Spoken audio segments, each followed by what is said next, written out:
తెలంగాణకి కొత్త police boss రానుండటంతో బాధ్యతల నుండి వైదొలిగారు పాత డీజీపీ శివధర్ రెడ్డి. అయితే రిటైర్ అయిన రోజే శివధర్ రెడ్డికి కీలక బాధ్యతలు అప్పగించింది ప్రభుత్వం.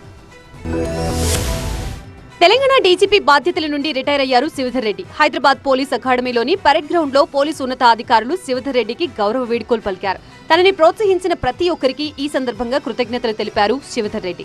పాత పోలీసింగ్ విధానాలతో పోలిస్తే ఇప్పటి పరిస్థితుల్లో పెద్ద మార్పులు వచ్చాయని చెప్పారు. పోలీస్ ప్రజల మధ్య దూరం తగ్గించేందుకు ఫ్రెండ్లీ పోలీసింగ్ విధానం అమలు చేసినట్లు చెప్పారు. పోలీసులే ప్రజలు, ప్రజలే పోలీసులు అన్న ఉద్దేశంతో ఫ్రెండ్లీ పోలీసింగ్ అన్న విధానాన్ని తీసుకొస్తే ఆ గ్యాప్ తగ్గిపోతుంది.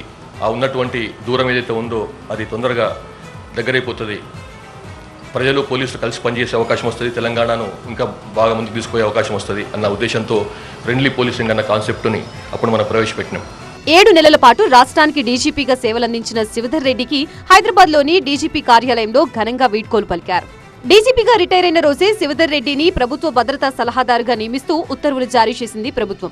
రాష్ట్ర ప్రభుత్వ భద్రతా సలహాదారుగా శివధర్ రెడ్డి బాధ్యతలు చేపట్టిన నాటి నుంచి 3 ఏళ్ల పాటు కొనసాగుతారు.